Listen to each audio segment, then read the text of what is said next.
Good morning everyone. हम लोग organic chemistry में आइसोमेरिज्म पढ़ रहे थे। तो उसमें आपको आइसोमेरिज्म किसको कहते हैं और आइसोमेरिज्म का क्लासिफिकेशन किस तरह से होता है ये आपको बता चुके हैं। उसमें आपको बताए थे कि आइसोमेरिज्म का क्लासिफिकेशन दो तरह से होता है। एक को हम लोग बोलते हैं स्ट्रक्चरल आइसोमेरिज्म और दूसरे को बोलते हैं स्टीरियो आइसोमेरिज्म। फिर आपको बताए थे कि स्ट्रक्चरल आइसोमेरिज्म का क्लासिफिकेशन 6 तरह से होता है। पहला जो होता है उसको हम लोग चेन आइसोमेरिज्म कहते हैं। सेकेंड में आपको बताए थे पोजिशनल आइसोमेरिज्म। थर्ड में आपको बताए थे मेटामेरिज्म। फोर्थ में आपको बताया है रिंग चेन आइसोमेरिज्म। फिफ्थ में आपको बताया है फंक्शनल आइसोमेरिज्म और सिक्स्थ में आपका होता है टॉटोमर्स। तो टॉटोमर्स हम लोग पूरा कंप्लीट पढ़ चुके हैं। आज हम लोग सीखेंगे कि स्टीरियो आइसोमेरिज्म किसको कहते हैं। क्लासिफिकेशन में ही आपको बताए थे कि स्टीरियो आइसोमेरिज्म का क्लासिफिकेशन दो तरह से होता है। एक को हम लोग बोलते हैं कन्फिगरेशनल आइसोमेरिज्म और दूसरे को बोलते हैं कन्फॉर्मेशनल आइसोमेरिज्म। स्टीरियो आइसोमेरिज्म कितने तरह से होता है? स्टीरियो आइसोमेरिज्म दो तरह का होता है। एक को हम लोग बोलेंगे कन्फिगरेशनल आइसोमेरिज्म और दूसरे को बोलेंगे कन्फॉर्मेशनल आइसोमेरिज्म। फिर आपको क्लासिफिकेशन में ही आपको बताए थे कि कॉन्फ़िगरेशनल आइसोमेरिज्म जो है वो दो तरह का होता है। एक को बोलते हैं ज्योमेट्रिकल आइसोमेरिज्म और दूसरे को बोलते हैं ऑप्टिकल आइसोमेरिज्म। तो सबसे पहले आज हम लोग फिर से डिफिनीशन देखेंगे। ऐसे तो स्टीरियो आइसोमेरिज्म किसको कहते हैं पहले भी डिफिनीशन बता चुके हैं, लेकिन आज फिर आपको स्टीरियो आइसोमेरिज्म किसको कहते हैं यहीं से स्टार्ट करेंगे। फिर हम लोग देखेंगे कि कॉन्फ़िगरेशनल आइसोमेरिज्म क्या होता है, कन्फॉर्मेशनल आइसोमेरिज्म क्या होता है और कोई भी स्टीरियो आइसोमेरिज्म को ज्योमेट्रिकल आइसोमेरिज्म हम लोग कब कहेंगे। तो चलिए स्टार्ट करते हैं, बारी बारी से देखते हैं। सबसे पहले हेडिंग डाल दीजिए स्टीरियो आइसोमेरिज्म। अब स्टीरियो आइसोमेरिज्म किसको कहेंगे तो देखिए डिफिनीशन में क्या कहता है कि compounds having same molecular formula, same structural formula but different spatial orientation of atoms और groups are called stereoisomerism। देखिए आइसोमेरिज्म होने के लिए सबसे पहला कंडीशन जो है मोलिकुलर फार्मूला तो सेम होना चाहिए। अब यहाँ पे क्या कह रहा है कि मोलिकुलर फार्मूला तो सेम होगा ही होगा, साथ ही साथ स्ट्रक्चर भी सेम होगा। स्ट्रक्चरल में क्या बताए थे कि स्ट्रक्चर है सो डिफरेंट होता है, लेकिन स्टीरियो आइसोमेरिज्म होने के लिए मोलिकुलर फार्मूला तो सेम होगा ही होगा, उसके साथ ही साथ स्ट्रक्चर भी सेम होगा। तो डिफरेंट क्या होगा तो कहता है कि किसी भी एटम्स या ग्रुप का स्पेस में ओरिएंटेशन है सो क्या होना चाहिए, डिफरेंट होना चाहिए। हम फिर से रिपीट कर रहे हैं कि स्टीरियो आइसोमेरिज्म किसको कहेंगे। तो स्टीरियो आइसोमेरिज्म में आपको बताया जा रहा है कि वैसे कंपाउंड्स स्टीरियो आइसोमेरिज्म कहलाएंगे जिसका मोलिकुलर फार्मूला सेम हो, स्ट्रक्चरल फार्मूला सेम हो, बट एटम्स या ग्रुप्स का स्पेस में ओरिएंटेशन है सो क्या होना चाहिए, डिफरेंट होना चाहिए। तो इस तरह के कंपाउंड्स को हम लोग क्या बोलेंगे, स्टीरियो आइसोमेरिज्म। जैसे एग्जांपल से हम लोग समझते हैं, एक कंपाउंड हम यहाँ पर ये लिए और दूसरा कंपाउंड ये लिए। अब आपसे पूछा जाएगा कि ये दोनों में क्या रिलेशन है। इसको अगर हम फर्स्ट कह रहे हैं और इसको हम सेकंड कह रहे हैं तो दोनों में क्या रिलेशन होगा। तो सबसे पहला कि दोनों का मोलिकुलर फार्मूला सेम है। अब ये दोनों का मोलिकुलर फार्मूला सेम कैसे हुआ तो यहाँ पर देखिए 1 2 3 4 4 कार्बन है, हाइड्रोजन कितना है 3, 1 4 5 और 3 8। यहाँ पे 4 कार्बन और 8 हाइड्रोजन है। यहाँ पर भी देखिए 1 2 3 4 4 कार्बन है और यहाँ पर देखिए 3 और 1 4 और 1 5 और 3 8। यहाँ पर भी 4 कार्बन और 8 हाइड्रोजन है और इसमें भी 4 कार्बन और 8 हाइड्रोजन है। तो दोनों का क्या हुआ, मोलिकुलर फार्मूला सेम हुआ। अब आपसे पूछा जाए कि क्या दोनों स्ट्रक्चर सेम है या डिफरेंट है, तो आप देखिए अगर इसका आपसे कहा जाए कि नोमेनक्लेचर कीजिए तो 1 2 3 4 दूसरा कार्बन पे डबल बॉन्ड है तो इसको हम लोग क्या पढ़ेंगे 2 ब्यूटीन। ठीक उसी तरह से यहाँ पे अगर आपसे कहा जाए कि इसका नोमेनक्लेचर कीजिए तो 1 2 3 4 दूसरा कार्बन पे डबल बॉन्ड है तो इसको भी हम लोग क्या पढ़ेंगे 2 ब्यूटीन। कहने का मतलब क्या हुआ कि इसका मोलिकुलर, ये दोनों कंपाउंड का मोलिकुलर फार्मूला सेम है और साथ ही साथ दोनों का स्ट्रक्चरल फार्मूला है सो सेम है। डिफरेंट क्या है? तो डिफरेंट जो है एटम्स या ग्रुप्स का ओरिएंटेशन डिफर कर रहा है स्पेस में, उसी को हम लोग कहते हैं स्पेशियल ओरिएंटेशन। जैसे अब यहां पर देखिए, अगर आपसे पूछा जाए कि मिथाइल मिथाइल, समझ में आ रही बात? यहां पे हम लोग क्या देख रहे हैं कि मिथाइल मिथाइल है so carbon carbon double bond के सेम साइड है, जबकि यहां पर मिथाइल है सो अपोजिट साइड है। या इसी को आप कह सकते हैं कि हाइड्रोजन, यहाँ पे कार्बन कार्बन डबल बॉन्ड के सेम साइड है और यहाँ पे अपोजिट साइड है। तो एटम या ग्रुप्स का ओरिएंटेशन यहाँ पे क्या हो रहा है? डिफरेंट हो रहा है। तो हम कहेंगे कि फर्स्ट और सेकेंड एक दूसरे का स्टीरियो आइसोमेरिज्म है, या कह सकते हैं कि फर्स्ट एंड सेकेंड एक दूसरे का स्टीरियो आइसोमर्स है।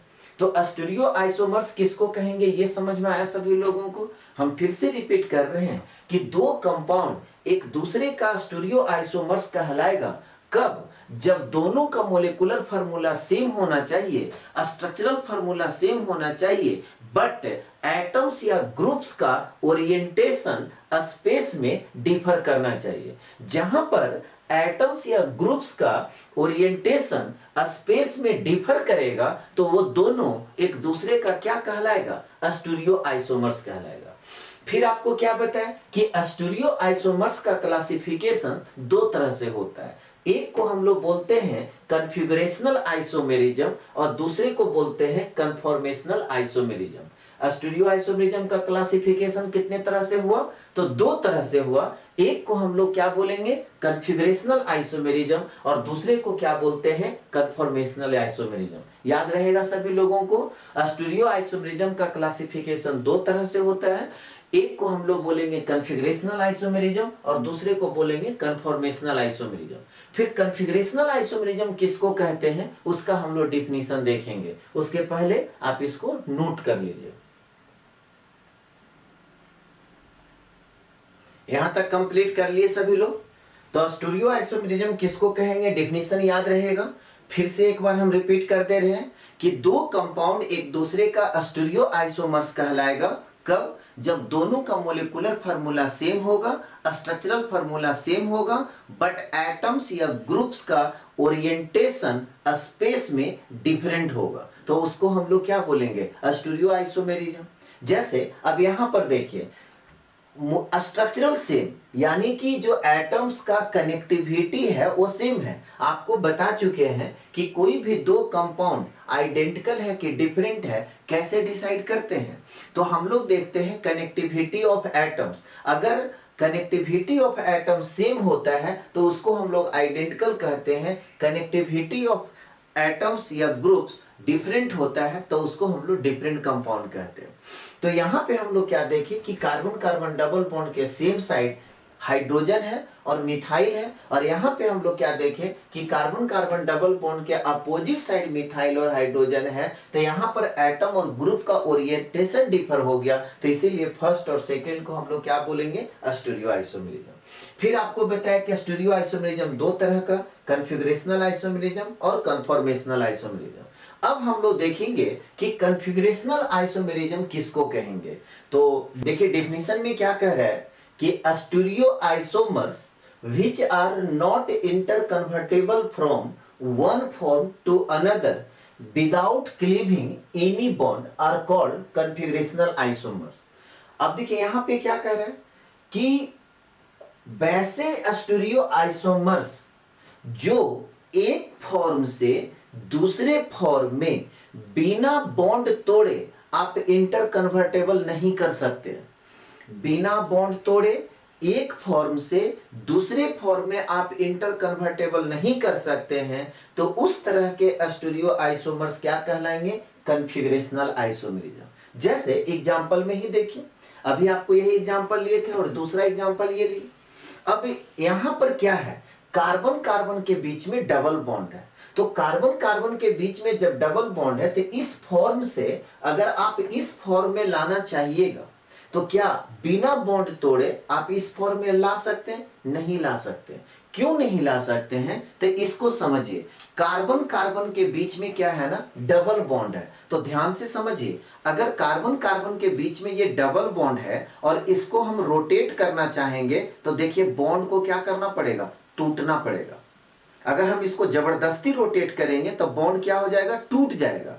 तो कार्बन कार्बन डबल बॉन्ड होने के चलते यहां पर रोटेशन पॉसिबल नहीं है। तो यही चीज आपको कहा जा रहा है कि बिना बॉन्ड तोड़े, कह रहा है कि which are not interconvertible from one form to another without cleaving any bond. बिना बॉन्ड तोड़े आप एक फॉर्म से दूसरे फॉर्म में इंटर कन्वर्टेबल नहीं कर सकते या इंटर कन्वर्टेबल नहीं हो सकता है, तो उसको हम लोग क्या बोलेंगे, कॉन्फ़िगरेशनल आइसोमेरिज्म। ये फर्स्ट हो गया और ये सेकंड हो गया। तो फर्स्ट और सेकंड एक दूसरे का कॉन्फ़िगरेशनल आइसोमर्स कहलाएगा।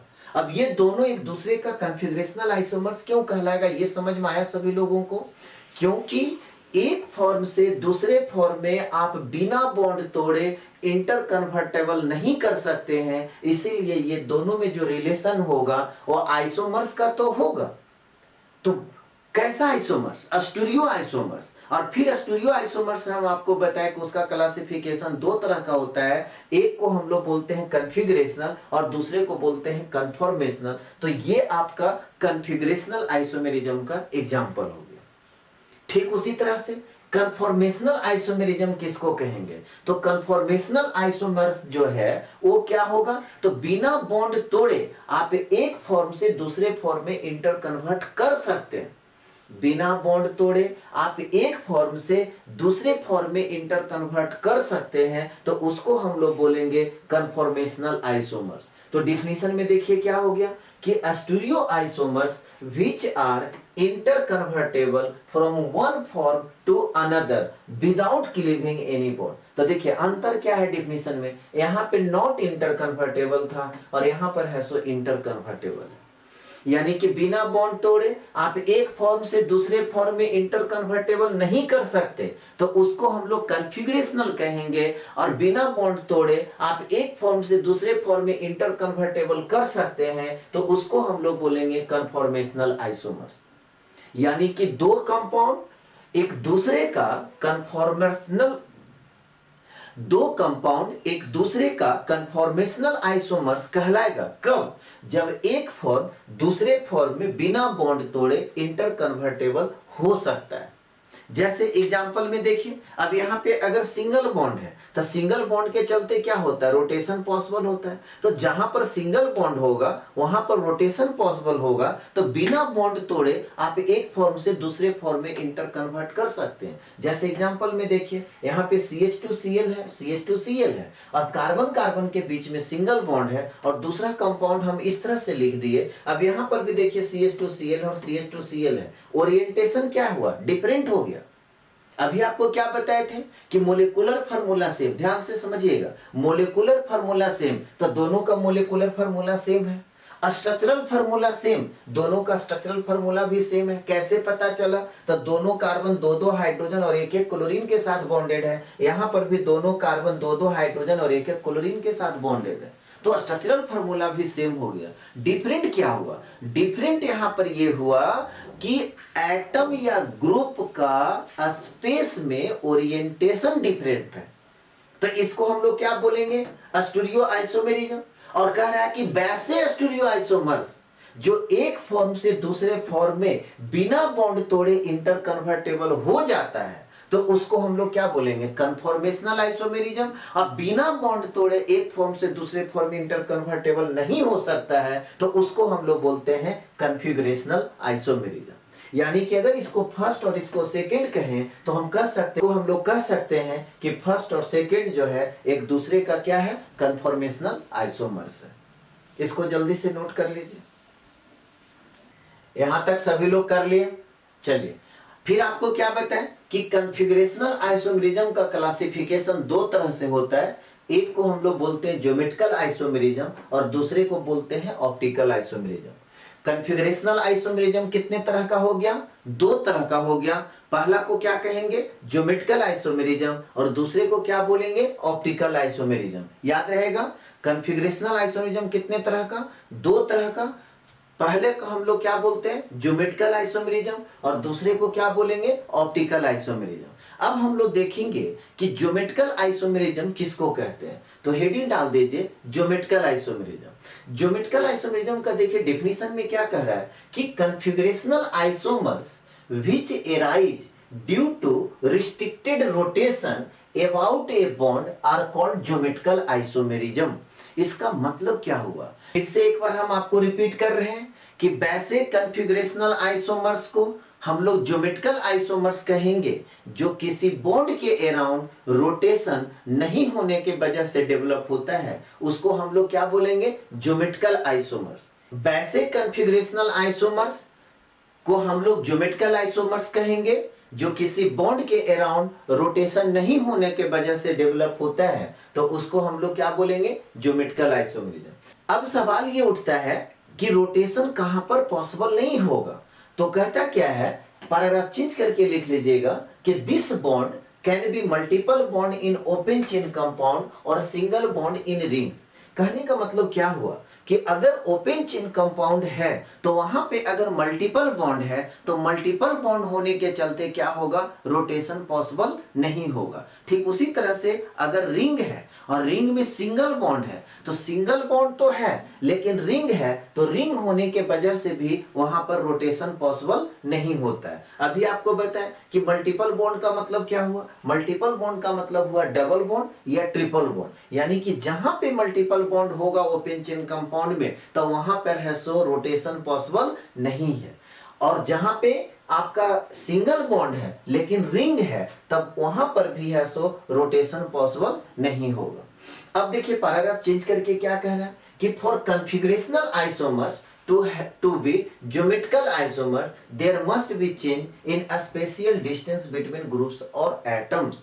अब क्या कह रहा है कि कोई भी कन्फिगरेशनल आइसोमर्स को हम लोग ज्योमेट्रिकल आइसोमर्स तभी कहेंगे, कोई भी कन्फिगरेशनल आइसोमर्स को ज्योमेट्रिकल आइसोमर्स हम लोग तभी कहेंगे जब एटम या ग्रुप्स का स्पेशियल डिस्टेंस क्या होना चाहिए, चेंज होना चाहिए, यानी कि डिफरेंट होना चाहिए। जैसे एग्जांपल में फिर देखिए, यहां पर ये एक कंपाउंड लिए और ये एक दूसरा कंपाउंड लिए, इसको फर्स्ट कह रहे हैं और इसको सेकंड कह रहे हैं, तो ये दोनों में क्या रिलेशन, ये दोनों में रिलेशन है कन्फिगरेशनल आइसोमर्स।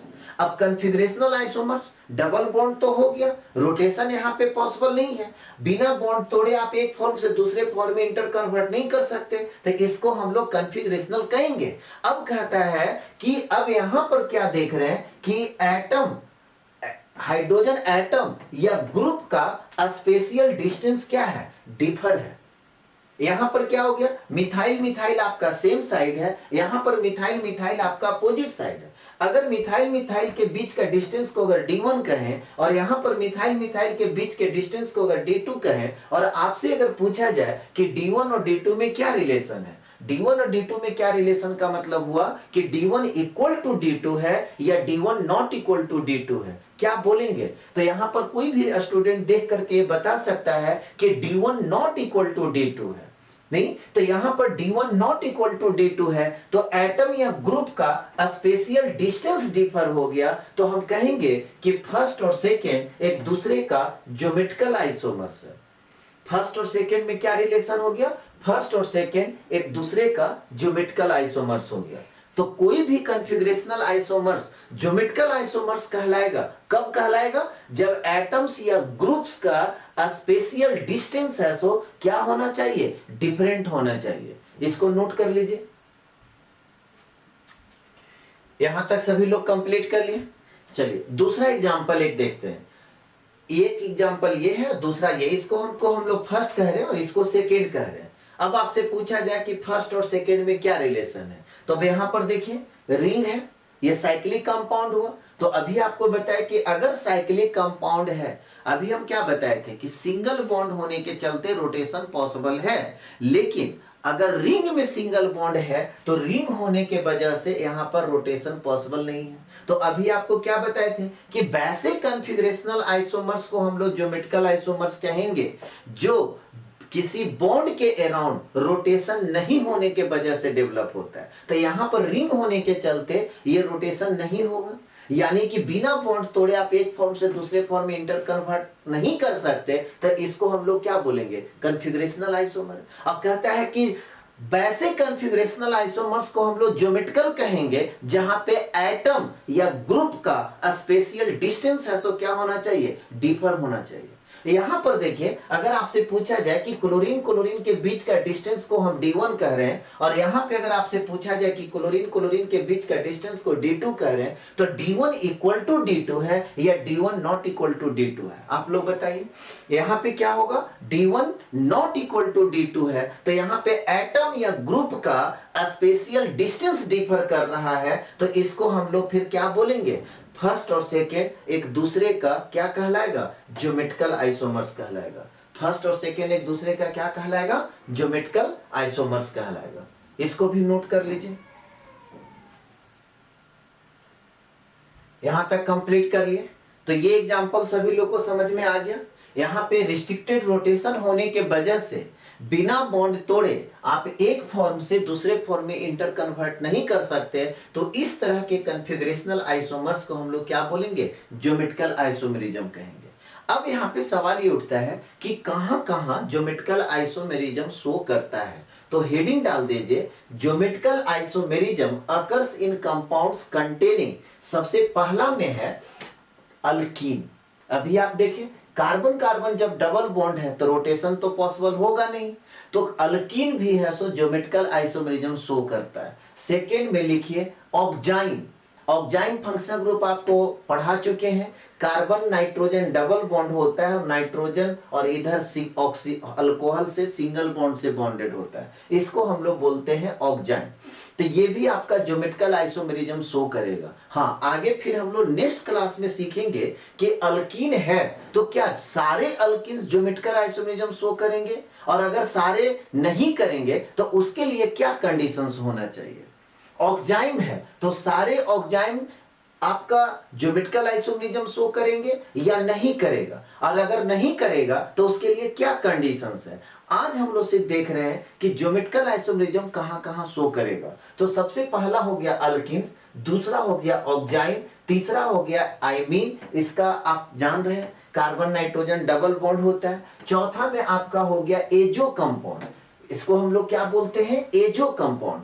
पांचवा जो है आपका हो गया साइक्लोअल्कीन। अभी देखे थे हम लोग रिंग में 3 मेंबर का रिंग था, तो साइक्लोप्रोपेन उसका नाम है, तो साइक्लोअल्कीन। छठा में है साइक्लोअल्कीन, यानी कि रिंग में अगर डबल बॉन्ड है तब भी है सो ज्योमेट्रिकल आइसोमेरिज्म शो करेगा। तो फिर हम लोग नेक्स्ट क्लास में सीखेंगे कि अगर रिंग में डबल बॉन्ड है, अगर रिंग में डबल बॉन्ड है तब कहां पर ज्योमेट्रिकल आइसोमेरिज्म शो करेगा, कहां पे ज्योमेट्रिकल आइसोमेरिज्म शो नहीं करेगा। यानी कि नेक्स्ट क्लास जो है बहुत ही इंपॉर्टेंट है, तो किसी भी कीमत पे देखना नहीं छोड़िएगा।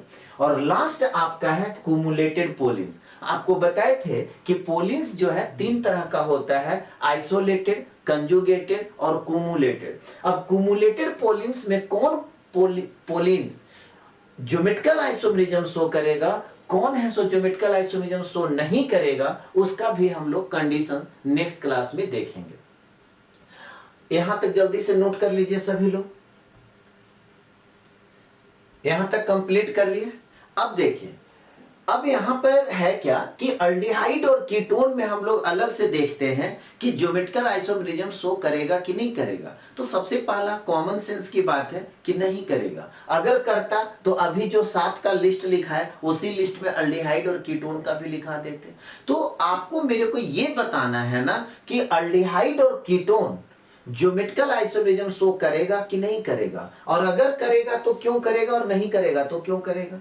सबसे सिंपल सा बात है कि नहीं करेगा, तो नहीं करेगा तो क्यों नहीं करता है। तो इसको आप समझिए बात को, ये क्या है? अल्डिहाइड है। कैसे पता चला? तो ये अल्काइल ग्रुप COH लगा हुआ है, तो इसको हम लोग क्या कहते हैं? अल्डिहाइड है। हम सबसे पहली बात कि यहां पर देखिए मल्टीपल बॉन्ड है, यानी कि डबल बॉन्ड है, तो रोटेशन तो पॉसिबल नहीं है। तो पहला कंडीशन तो पास कर दिया कि रोटेशन है सो पॉसिबल नहीं है। तो रोटेशन जब पॉसिबल नहीं है तो इसका मतलब क्या हुआ कि एक फॉर्म से दूसरे फॉर्म में जब इंटर कन्वर्ट करेंगे तब बिना बॉन्ड तोड़े आप एक फॉर्म से दूसरे फॉर्म में इंटर कन्वर्ट नहीं कर सकते हैं। तो पहला कंडीशन तो पास हो गया। अब हम लोग क्या देखते हैं, स्पेस में एटम और ग्रुप का स्पेशियल डिस्टेंस डिफरेंट है या नहीं है। तो यहां पर देखिए ये अल्काइल ग्रुप है, ऑक्सीजन के पास लोन पेयर है और ऑक्सीजन के पास कितना लोन पेयर होता है, 2 लोन पेयर होता है, तो एक लोन पेयर को नीचे दिखा दिए। अब यहाँ पे एक दूसरा कंपाउंड लिए, अब देखिए क्या किए, R को एक नीचे कर दिए और H को ऊपर कर दिए, नहीं। अब यहां पर फिर देखिए एक लोन पेयर है और एक नीचे भी लोन पेयर है। अब हम आपसे क्या पूछ रहे हैं कि अल्काइल और लोन पेयर के बीच का डिस्टेंस को D1 कह रहे हैं, इसको फर्स्ट कह रहे हैं और इसको सेकेंड। तो अल्काइल और लोन पेयर के बीच के डिस्टेंस को हम क्या कह रहे हैं, D1। और यहां पर फिर देखिए लोन पेयर है और अल्काइल है, क्योंकि चेंज कर दिए, पहले अल्काइल ऊपर था अब नीचे कर दिए, तो अल्काइल और लोन पेयर के बीच का डिस्टेंस को हम D2 कह रहे हैं। तो आप लोग बताइए कि D1 इक्वल टू D2 है या D1 not equal to D2 है। तो यहां पर हम लोग क्या देख रहे हैं कि D1 इक्वल टू D2 है। अल्काइल और लोन पेयर के बीच का डिस्टेंस D1 और यहां पर भी अल्काइल और लोन पेयर के बीच का डिस्टेंस को D2 कह रहे हैं, लेकिन यहां पे क्या हो गया, D1 इक्वल टू D2 हो गया। मल्टीपल बॉन्ड था, रिस्ट्रिक्टेड रोटेशन भी था, लेकिन एटम या ग्रुप का स्पेस में स्पेशियल डिस्टेंस जो है वो डिफरेंट नहीं था। तो हम कहेंगे कि अल्डिहाइड जो है ज्योमेट्रिकल आइसोमेरिज्म शो नहीं करेगा। ठीक उसी तरह से कीटोन में देखते हैं। अब यहां पर देखिए R लिखे और यहां पे R डैश है। फिर उसी तरह से हम लोग देखिए कि यहां पर मल्टीपल बॉन्ड है, तो मल्टीपल बॉन्ड होने के चलते रिस्ट्रिक्टेड रोटेशन तो है, यानी कि रोटेशन पॉसिबल नहीं है। ठीक, दूसरा अब क्या देखते हैं कि यहां पे ऑक्सीजन के पास फिर 2-2 लोन पेयर है। अब अल्काइल ग्रुप R, ध्यान से रखिएगा ये R है और ये R डैश है, तो अल्काइल ग्रुप और लोन पेयर के बीच के डिस्टेंस को D1 कह रहे हैं, मतलब R और लोन पेयर के बीच के डिस्टेंस को हम D1 कह रहे हैं। और दूसरा जो स्ट्रक्चर है, अब देखिए चेंज कर दिए, अब R को नीचे ले आए और R डैश को ऊपर लेके चले गए। यहाँ पे अब R डैश को ऊपर लेके चले गए, यहाँ पर भी लोन पेयर और यहाँ पर भी लोन पेयर है। फिर R और लोन पेयर के बीच के डिस्टेंस को अगर हम D2 कहें, तो आपसे अगर हम पूछें, अगर इसको हम थर्ड कह रहे हैं और इसको फोर्थ कह रहे हैं, तो आपसे अगर हम पूछें कि थर्ड और फोर्थ, या पहले ये बता दीजिए कि D1 और D2 में क्या रिलेशन है। तो D1 और D2 का क्या रिलेशन का मतलब D1 इक्वल टू D2 है या D1 not equal to D2 है। तो आप क्या कहेंगे, यहां पर देखिए अल्काइल और लोन पेयर के बीच का डिस्टेंस और यहां पे अल्काइल और लोन पेयर के बीच का डिस्टेंस दोनों क्या है, इक्वल है, यानी कि रिस्ट्रिक्टेड रोटेशन तो था, बिना बॉन्ड तोड़े एक फॉर्म से आप दूसरे फॉर्म में इंटर कन्वर्ट आप नहीं कर सकते। लेकिन एटम या ग्रुप का स्पेस में ओरिएंटेशन यहां पर सेम है, होना क्या चाहिए था, डिफरेंट होना चाहिए था। तो यहां पे हम कहेंगे कि D1 इक्वल टू D2 है, इसीलिए या ये दोनों भी मतलब थर्ड और फोर्थ एक दूसरे का ज्योमेट्रिकल आइसोमेरिज्म शो नहीं करेगा। याद रखिएगा, अल्डिहाइड और कीटोन जो है ज्योमेट्रिकल आइसोमेरिज्म शो नहीं करता है। तो नीचे एक लाइन लिख लीजिएगा कि they are not geometrical isomerism, ये जो है ज्योमेट्रिकल आइसोमेरिज्म नहीं शो करता है। ठीक उसी तरह से मल्टीपल बॉन्ड तो आपका अल्काइंस में भी होता है, कार्बन कार्बन ट्रिपल बॉन्ड। तो अब सवाल ये है कि जैसे स्टार्टिंग में आपको क्या बताया कि ज्योमेट्रिकल आइसोमेरिज्म अगर ओपन चेन कंपाउंड है तो मल्टीपल बॉन्ड होने के चलते रिस्ट्रिक्टेड रोटेशन होता है, यानी कि रोटेशन पॉसिबल नहीं होता है। तो यहां पर अगर अल्काइन का केस आप ले रहे हैं, ध्यान से देखिए, अल्काइन का जब आप केस ले रहे हैं तो यहां पर भी तो मल्टीपल बॉन्ड है। तो एक हम इस तरह से स्ट्रक्चर ले लिए और दूसरा स्ट्रक्चर हम इस तरह से ले लिए, इसको हम फर्स्ट कह रहे हैं और इसको सेकंड कह रहे हैं। अब आपसे हम पूछें कि फर्स्ट और सेकंड एक दूसरे का ज्योमेट्रिकल आइसोमेरिज्म शो करेगा कि नहीं करेगा, तो बहुत सारा बच्चा देखिए अपना कॉमन सेंस लगा लेता है कि सर नहीं करेगा। हम पूछेंगे क्यों नहीं करेगा, तो बच्चे बोलेंगे कि सर अगर करता तो लिस्ट में आप पहले ही नाम लिखा देते, आप नाम नहीं लिखा इसका मतलब नहीं करेगा। तो उनका अलग लॉजिक रहता है। अब आप सिंपल सा बात समझिए, बहुत सारे बच्चे क्लास में यहाँ पे कंफ्यूज हो जाते हैं। अगर हम उनसे पूछें कि ये अल्काइल और ये अल्काइल के बीच का डिस्टेंस को D1 कहें और ये अल्काइल और ये अल्काइल के बीच का डिस्टेंस को हम D2 कह रहे हैं, तो अगर आपसे पूछा जाए कि D1 इक्वल टू D2 होगा या D1 not equal to D2 होगा तो क्या कहेंगे? तो इसमें 80% स्टूडेंट क्या 90% स्टूडेंट क्लास में यही बोलते हैं कि sir D1 not equal to D2 होगा। क्यों ऐसा वो बोलते हैं? क्योंकि वो देख रहे हैं कि यहाँ पर दोनों अल्काइल सेम साइड है और यहाँ पर अपोजिट साइड है, तो ऑब्वियस है कि D1 not equal to D2 होगा। लेकिन वो गलत बोल रहे हैं। क्यों गलत बोल रहे हैं? स्ट्रक्चर अगर हम इस तरह से लिख देंगे तो क्या इस तरह से स्ट्रक्चर हो जाएगा? आप याद कीजिए, अगर आपसे पूछा जाए, अगर यहाँ पे आपसे पूछा जाए कि अच्छा बताइए इस कार्बन का हाइब्रिडाइजेशन क्या होगा, तो आप क्या बोलेंगे? sp। इस कार्बन का हाइब्रिडाइजेशन क्या होगा, तो आप क्या बोलेंगे? sp। इस कार्बन का हाइब्रिडाइजेशन क्या होगा, तो आप क्या बोलेंगे? sp। इस कार्बन का हाइब्रिडाइजेशन क्या होगा, तो sp। तो जब दोनों कार्बन का हाइब्रिडाइजेशन sp है तब बॉन्ड एंगल कितना? 180 डिग्री। और जब बॉन्ड एंगल 180 डिग्री, तो अगर आपसे पूछा जाए कि इसका शेप कैसा होगा, तो लीनियर। ठीक उसी तरह से इस यहां पर बॉन्ड एंगल क्या होगा? 180 डिग्री। शेप कैसा होगा? लीनियर। तो जब ये भी लीनियर है, ये भी लीनियर है, तो क्या D1 इक्वल टू D2 होगा या D1 not equal to D2 होगा? D1 इक्वल टू D2 होगा। तो इसको दिमाग में आप डाल लीजिए कि अल्काइंस के केस में मल्टीपल बॉन्ड तो है, रिस्ट्रिक्टेड रोटेशन तो है, लेकिन एटम या ग्रुप का स्पेशियल ओरिएंटेशन है सो डिफर नहीं करता है ड्यू टू लीनियर ज्योमेट्री। तो यहां पर D1 इक्वल टू D2 आ गया। यही कारण है कि अल्काइन कभी भी ज्योमेट्रिकल आइसोमेरिज्म शो नहीं करेगा। तो यहां पर एक लाइन नीचे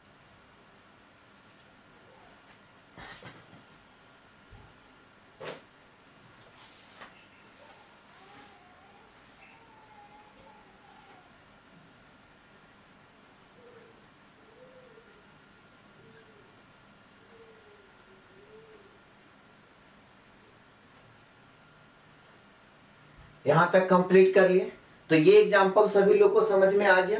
यहाँ पे रिस्ट्रिक्टेड रोटेशन होने के वजह से बिना बॉन्ड तोड़े आप एक फॉर्म से दूसरे फॉर्म में इंटर कन्वर्ट नहीं कर सकते। तो इस तरह के कन्फिगरेशनल आइसोमर्स को हम लोग क्या बोलेंगे? ज्योमेट्रिकल आइसोमेरिज्म कहेंगे।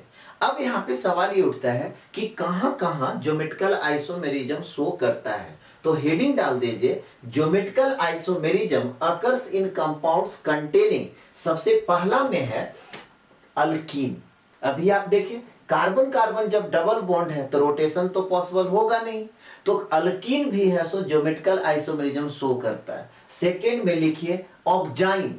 ऑक्जाइन फंक्शनल ग्रुप आपको पढ़ा चुके हैं। कार्बन नाइट्रोजन डबल बॉन्ड होता है और नाइट्रोजन और इधर अल्कोहल से सिंगल बॉन्ड से बॉन्डेड होता है, इसको हम लोग बोलते हैं ऑक्जाइन। तो ये भी आपका ज्योमेट्रिकल आइसोमेरिज्म शो करेगा। हाँ, आगे फिर हम लोग नेक्स्ट क्लास में सीखेंगे कि अल्कीन है तो क्या सारे अल्कीन्स ज्योमेट्रिकल आइसोमेरिज्म शो करेंगे, और अगर सारे नहीं करेंगे तो उसके लिए क्या कंडीशंस होना चाहिए।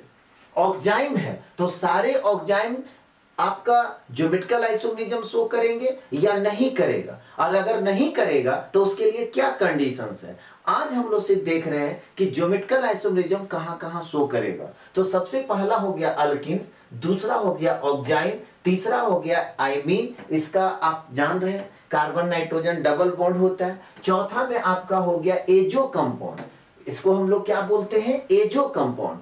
पांचवा जो है आपका हो गया साइक्लोअल्कीन। अभी देखे थे हम लोग रिंग में 3 मेंबर का रिंग था, तो साइक्लोप्रोपेन उसका नाम है, तो साइक्लोअल्कीन। छठा में है साइक्लोअल्कीन, यानी कि रिंग में अगर डबल बॉन्ड है तब भी है सो ज्योमेट्रिकल आइसोमेरिज्म शो करेगा। तो फिर हम लोग नेक्स्ट क्लास में सीखेंगे कि अगर रिंग में डबल बॉन्ड है, अगर रिंग में डबल बॉन्ड है तब कहां पर ज्योमेट्रिकल आइसोमेरिज्म शो करेगा, कहां पे ज्योमेट्रिकल आइसोमेरिज्म शो नहीं करेगा। यानी कि नेक्स्ट क्लास जो है बहुत ही इंपॉर्टेंट है, तो किसी भी कीमत पे देखना नहीं छोड़िएगा। और लास्ट आपका है कुमुलेटेड पोलिन्स। आपको बताए थे कि पोलिन्स जो है 3 तरह का होता है, आइसोलेटेड, कंजुगेटेड और कुमुलेटेड। अब कुमुलेटेड पोलिन्स में कौन पोलिन्स ज्योमेट्रिकल आइसोमेरिज्म शो करेगा, कौन है सो ज्योमेट्रिकल आइसोमेरिज्म शो नहीं करेगा, उसका भी हम लोग कंडीशन नेक्स्ट क्लास में देखेंगे। यहां तक जल्दी से नोट कर लीजिए सभी लोग, यहां तक कंप्लीट कर लिए। अब देखिए अब यहाँ पर है क्या कि अल्डिहाइड और कीटोन में हम लोग अलग से देखते हैं कि ज्योमेट्रिकल आइसोमेरिज्म शो करेगा कि नहीं करेगा। तो सबसे पहला कॉमन सेंस की बात है कि नहीं करेगा। अगर करता तो अभी जो 7 का लिस्ट लिखा है उसी लिस्ट में अल्डिहाइड और कीटोन का भी लिखा देते। तो आपको मेरे को ये बताना है ना कि अल्डिहाइड और कीटोन ज्योमेट्रिकल आइसोमेरिज्म शो करेगा कि नहीं करेगा, और अगर करेगा तो क्यों करेगा, और नहीं करेगा तो क्यों करेगा। सबसे सिंपल सा बात है कि नहीं करेगा, तो नहीं करेगा तो क्यों नहीं करता है। तो इसको आप समझिए बात को। ये क्या है, अल्डिहाइड है। कैसे पता चला, तो ये अल्काइल ग्रुप COH लगा हुआ है, तो इसको हम लोग क्या कहते हैं, अल्डिहाइड है। हम सबसे पहली बात कि यहां पर देखिए मल्टीपल बॉन्ड है, यानी कि डबल बॉन्ड है, तो रोटेशन तो पॉसिबल नहीं है। तो पहला कंडीशन तो पास कर दिया कि रोटेशन है सो पॉसिबल नहीं है। तो रोटेशन जब पॉसिबल नहीं है तो इसका मतलब क्या हुआ कि एक फॉर्म से दूसरे फॉर्म में जब इंटर कन्वर्ट करेंगे तब बिना बॉन्ड तोड़े आप एक फॉर्म से दूसरे फॉर्म में इंटर कन्वर्ट नहीं कर सकते हैं। तो पहला कंडीशन तो पास हो गया। अब हम लोग क्या देखते हैं, स्पेस में एटम और ग्रुप का स्पेशियल डिस्टेंस डिफरेंट है या नहीं है। तो यहां पर देखिए ये अल्काइल ग्रुप है, ऑक्सीजन के पास लोन पेयर है, और ऑक्सीजन के पास कितना लोन पेयर होता है, 2 लोन पेयर होता है। तो एक लोन पेयर को नीचे दिखा दिए। अब यहाँ पे एक दूसरा कंपाउंड लिए। अब देखिए क्या किए, R को एक नीचे कर दिए और H को ऊपर कर दिए, नहीं।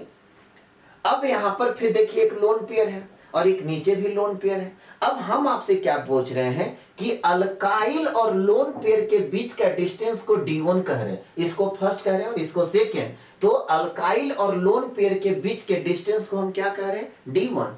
और यहां पर फिर देखिए लोन पेयर है और अल्काइल है, क्योंकि चेंज कर दिए, पहले अल्काइल ऊपर था अब नीचे कर दिए। तो अल्काइल और लोन पेयर के बीच का डिस्टेंस को हम D2 कह रहे हैं। तो आप लोग बताइए कि D1 इक्वल टू D2 है या D1 not equal to D2 है। तो यहां पर हम लोग क्या देख रहे हैं कि D1 इक्वल टू D2 है। अल्काइल और लोन पेयर के बीच का डिस्टेंस D1, और यहां पर भी अल्काइल और लोन पेयर के बीच का डिस्टेंस को D2 कह रहे हैं। लेकिन यहां पे क्या हो गया, D1 इक्वल टू D2 हो गया। मल्टीपल बॉन्ड था, रिस्ट्रिक्टेड रोटेशन भी था, लेकिन एटम या ग्रुप का स्पेस में स्पेशियल डिस्टेंस जो है वो डिफरेंट नहीं था। तो हम कहेंगे कि अल्डिहाइड जो है ज्योमेट्रिकल आइसोमेरिज्म शो नहीं करेगा। ठीक उसी तरह से कीटोन में देखते हैं। अब यहां पर देखिए R लिखे और यहां पे R डैश है। फिर उसी तरह से हम लोग देखिए कि यहां पे मल्टीपल बॉन्ड है, तो मल्टीपल बॉन्ड होने के चलते रिस्ट्रिक्टेड रोटेशन तो है, यानी कि रोटेशन पॉसिबल नहीं है। ठीक, दूसरा अब क्या देखते हैं कि यहां पे ऑक्सीजन के पास फिर 2-2 लोन पेयर है। अब अल्काइल ग्रुप R, ध्यान से रखिएगा ये R है और ये R डैश है। तो अल्काइल ग्रुप और लोन पेयर के बीच के डिस्टेंस को D1 कह रहे हैं, मतलब R और लोन पेयर के बीच के डिस्टेंस को हम D1 कह रहे हैं। और दूसरा जो स्ट्रक्चर है, अब देखिए चेंज कर दिए, अब R को नीचे ले आए और R डैश को ऊपर लेके चले गए। यहाँ पे अब R डैश को ऊपर लेके चले गए, यहाँ पर भी लोन पेयर और यहाँ पर भी लोन पेयर है। फिर R और लोन पेयर के बीच के डिस्टेंस को अगर हम D2 कहें, तो आपसे अगर हम पूछें, अगर इसको हम थर्ड कह रहे हैं और इसको फोर्थ कह रहे हैं, तो आपसे अगर हम पूछें कि थर्ड और फोर्थ, या पहले ये बता दीजिए कि D1 और D2 में क्या रिलेशन है। तो D1 और D2 का क्या रिलेशन का मतलब D1 इक्वल टू D2 है या D1 not equal to D2 है। तो आप क्या कहेंगे, यहां पर देखिए अल्काइल और लोन पेयर के बीच का डिस्टेंस और यहां पे अल्काइल और लोन पेयर के बीच का डिस्टेंस दोनों क्या है, इक्वल है। यानी कि रिस्ट्रिक्टेड रोटेशन तो था, बिना बॉन्ड तोड़े एक फॉर्म से आप दूसरे फॉर्म में इंटर कन्वर्ट आप नहीं कर सकते। लेकिन एटम या ग्रुप का स्पेस में ओरिएंटेशन यहां पर सेम है। होना क्या चाहिए था, डिफरेंट होना चाहिए था। तो यहां पे हम कहेंगे कि D1 इक्वल टू D2 है। इसीलिए या ये दोनों भी मतलब थर्ड और फोर्थ एक दूसरे का ज्योमेट्रिकल आइसोमेरिज्म शो नहीं करेगा। याद रखिएगा, अल्डिहाइड और कीटोन जो है ज्योमेट्रिकल आइसोमेरिज्म शो नहीं करता है। तो नीचे एक लाइन लिख लीजिएगा कि they are not geometrical isomerism, ये जो है ज्योमेट्रिकल आइसोमेरिज्म नहीं शो करता है। ठीक उसी तरह से मल्टीपल बॉन्ड तो आपका अल्काइंस में भी होता है, कार्बन कार्बन ट्रिपल बॉन्ड। तो अब सवाल यह है कि जैसे स्टार्टिंग में आपको क्या बताया कि ज्योमेट्रिकल आइसोमेरिज्म अगर ओपन चेन कंपाउंड है तो मल्टीपल बॉन्ड होने के चलते रिस्ट्रिक्टेड रोटेशन होता है, यानी कि रोटेशन पॉसिबल नहीं होता है। तो यहां पर अगर अल्काइन का केस आप ले रहे हैं, ध्यान से देखिए, अल्काइन का जब आप केस ले रहे हैं तो यहां पर भी तो मल्टीपल बॉन्ड है। तो एक हम इस तरह से स्ट्रक्चर ले लिए और दूसरा स्ट्रक्चर हम इस तरह से ले लिए। इसको हम फर्स्ट कह रहे हैं और इसको सेकंड कह रहे हैं। अब आपसे हम पूछें कि फर्स्ट और सेकंड एक दूसरे का ज्योमेट्रिकल आइसोमेरिज्म शो करेगा कि नहीं करेगा, तो बहुत सारा बच्चा देखिए अपना कॉमन सेंस लगा लेता है कि सर नहीं करेगा। हम पूछेंगे क्यों नहीं करेगा, तो बच्चे बोलेंगे कि सर अगर करता तो लिस्ट में आप पहले ही नाम लिखा देते, आप नाम नहीं लिखा इसका मतलब नहीं करेगा। तो उनका अलग लॉजिक रहता है। अब आप सिंपल सा बात समझिए, बहुत सारे बच्चे क्लास में यहाँ पे कंफ्यूज हो जाते हैं। अगर हम उनसे पूछें कि ये अल्काइल और ये अल्काइल के बीच का डिस्टेंस को D1 कहें और ये अल्काइल और ये अल्काइल के बीच का डिस्टेंस को यहाँ पे R डैश कर लीजिएगा, ठीक है। ये दोनों सेम भी हो सकता है, डिफरेंट भी हो सकता है, वैसा कुछ नहीं है। तो यहाँ पे अल्काइल और अल्काइल के बीच का डिस्टेंस को हम D2 कह रहे हैं। तो अगर आपसे पूछा जाए कि D1 इक्वल टू D2 होगा या D1 not equal to D2 होगा, तो अब क्या कहेंगे? तो इसमें 80% स्टूडेंट क्या 90% स्टूडेंट क्लास में यही बोलते हैं कि sir D1 not equal to D2 होगा। क्यों ऐसा वो बोलते हैं? क्योंकि वो देख रहे हैं कि यहाँ पर दोनों अल्काइल सेम साइड है और यहाँ पर अपोजिट साइड है, तो ऑब्वियस है कि D1 not equal to D2 होगा। लेकिन वो गलत बोल रहे हैं। क्यों गलत बोल रहे हैं? स्ट्रक्चर अगर हम इस तरह से लिख देंगे तो क्या इस तरह से स्ट्रक्चर हो जाएगा? आप याद कीजिए, अगर आपसे पूछा जाए, अगर यहाँ पे आपसे पूछा जाए कि अच्छा बताइए इस कार्बन का हाइब्रिडाइजेशन क्या होगा, तो आप क्या बोलेंगे? sp। इस कार्बन का हाइब्रिडाइजेशन क्या होगा, तो आप क्या बोलेंगे? sp। इस कार्बन का हाइब्रिडाइजेशन क्या होगा, तो आप क्या बोलेंगे? sp। इस कार्बन का हाइब्रिडाइजेशन क्या होगा, तो sp। तो जब दोनों कार्बन का हाइब्रिडाइजेशन sp है तब बॉन्ड एंगल कितना? 180 डिग्री। और जब बॉन्ड एंगल 180 डिग्री, तो अगर आपसे पूछा जाए कि इसका शेप कैसा होगा, तो लीनियर। ठीक उसी तरह से इस यहां पर बॉन्ड एंगल क्या होगा? 180 डिग्री। शेप कैसा होगा? लीनियर। तो जब ये भी लीनियर है, ये भी लीनियर है, तो क्या D1 इक्वल टू D2 होगा या D1 not equal to D2 होगा? D1 इक्वल टू D2 होगा। तो इसको दिमाग में आप डाल लीजिए कि अल्काइंस के केस में मल्टीपल बॉन्ड तो है, रिस्ट्रिक्टेड रोटेशन तो है, लेकिन एटम या ग्रुप का स्पेशियल ओरिएंटेशन है सो डिफर नहीं करता है ड्यू टू लीनियर ज्योमेट्री। तो यहां पर D1 इक्वल टू D2 आ गया। यही कारण है कि अल्काइन कभी भी ज्योमेट्रिकल आइसोमेरिज्म शो नहीं करेगा। तो यहां पर एक लाइन नीचे लिख लीजिए कि इन alkynes a spatial distance between groups does not change due to its linear geometry। Linear geometry के चलते, ठीक है, लीनियर ज्योमेट्री के चलते यहां पे क्या हुआ कि एटम या ग्रुप का स्पेशियल डिस्टेंस जो है वो चेंज नहीं हो रहा है, डज नॉट चेंज नहीं हो रहा है। यही कारण है कि अल्काइंस जो है ज्योमेट्रिकल आइसोमेरिज्म शो नहीं करेगा। तो यहां पर नीचे एक लाइन लिख लीजिएगा कि that is why alkynes never exhibit geometrical isomerism. यही कारण है कि अल्काइन ज्योमेट्रिकल आइसोमेरिज्म शो नहीं करेगा। तो आज आपको क्या क्या बताया? आज आपको बताया कि स्टीरियो आइसोमेरिज्म कहते किसको है, फिर आपको बताया कि स्टीरियो आइसोमेरिज्म का क्लासिफिकेशन दो तरह से होता है।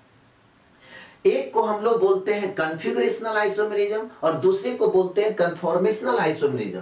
फिर आपको बताया कि कन्फिगरेशनल आइसोमेरिज्म का क्लासिफिकेशन दो तरह से होता है। एक को हम लोग बोलते हैं ज्योमेट्रिकल आइसोमेरिज्म और दूसरे को बोलते हैं ऑप्टिकल आइसोमेरिज्म। तो आज हम लोग डिस्कस कर रहे थे कि ज्योमेट्रिकल आइसोमेरिज्म किसको कहते हैं, ज्योमेट्रिकल आइसोमेरिज्म होने के लिए क्या कंडीशंस चाहिए, वो हम लोग नेक्स्ट क्लास में डिटेल में देखेंगे और बहुत सारा एग्जाम्पल करेंगे और उसमें आपसे पूछेंगे कि बताइए कहां पर ज्योमेट्रिकल आइसोमेरिज्म शो कर रहा है, कहां पर ज्योमेट्रिकल आइसोमेरिज्म शो नहीं कर रहा है। जैसे आज आपको बताया कि अल्डिहाइड और कीटोन में ज्योमेट्रिकल आइसोमेरिज्म शो नहीं करता है। फिर आपको क्या बताया, अल्काइंस के केस में भी ज्योमेट्रिकल आइसोमेरिज्म शो नहीं करता है। कहां कहां करता है, तो आपको हम बताया कि सबसे पहला अल्कीन में ज्योमेट्रिकल आइसोमेरिज्म शो करता है, दूसरा बताया ऑक्जाइन में ज्योमेट्रिकल आइसोमेरिज्म शो करता है, तीसरा में हम आपको बताया एजो कंपाउंड में है सो ज्योमेट्रिकल आइसोमेरिज्म शो करता है, चौथा में आपको बताया साइक्लोअल्कीन में ज्योमेट्रिकल आइसोमेरिज्म शो करता है, फिर आपको सातवां बताया छठा बताया साइक्लोअल्कीन में ज्योमेट्रिकल आइसोमरिज्म शो करता है, और सातवां बताया कुमुलेटेड पोलिन्स में ज्योमेट्रिकल आइसोमरिज्म करता है। तो नेक्स्ट क्लास में हम लोग फिर देखेंगे कि अगर अल्कीन में ज्योमेट्रिकल आइसोमरिज्म शो करता है तो उसके लिए क्या कंडीशंस चाहिए, ऑक्जाइन में ज्योमेट्रिकल आइसोमरिज्म शो करता है तो उसके लिए क्या कंडीशन चाहिए, ये जो कंपाउंड में ज्योमेट्रिकल आइसोमरिज्म शो करता है तो उसके लिए क्या कंडीशन चाहिए। तो नेक्स्ट क्लास जो है बहुत ही इंपॉर्टेंट होने वाला है, उसमें हम आपको बताएंगे कंडीशन और साथ ही साथ बहुत सारे एग्जांपल आपको देंगे कि आप बताइए कि किसमें ज्योमेट्रिकल आइसोमरिज्म शो करता है, किसमें ज्योमेट्रिकल आइसोमरिज्म शो नहीं करता है। तो आज का क्लास आपको कैसा लगा कमेंट करके जरूर बताइए, और वीडियो अच्छा लगता है तो लाइक कीजिए, शेयर कीजिए, सब्सक्राइब कीजिए, और इसी उम्मीद के साथ विदा लेते हैं कि आज का दिन आपका अच्छा बीते और आने वाला कल आज से और अच्छा बीते। Have a nice day. Thank you.